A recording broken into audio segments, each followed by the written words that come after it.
Guys, this is very easy to find out the owner of any number. I will show you the Google Dialer app new update.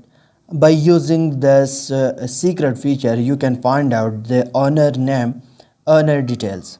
But before starting our tutorial, I request all of you to subscribe and hit the bell icon for more tech tips, tricks and the most powerful Android settings.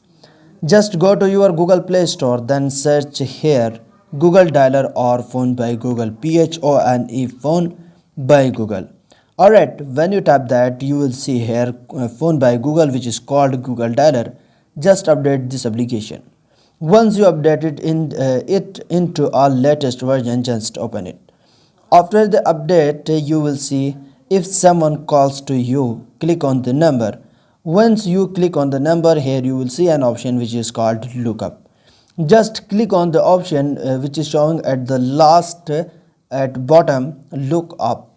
Alright, just click on the lookup.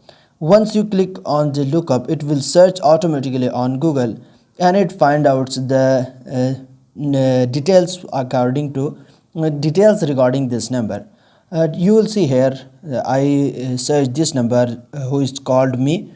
Then I searched by using Google Dialer lookup feature, and now it's showing me all the details regarding this number available on Google, Facebook, Instagram, anywhere. The Google lookup feature will show us, like this person name is Najmuddin Balghari and contact WhatsApp number is also showing here, and the name is Sajjad Haider. Two contacts are available here and two different persons are there. Alright, by using this feature you can find out the number, you can find out the details and the owner name from a number in the Google Dialer new latest update. I hope this tutorial helped you, so don't forget to like, comment, share, subscribe. I will see you in the next one. Goodbye, best of luck.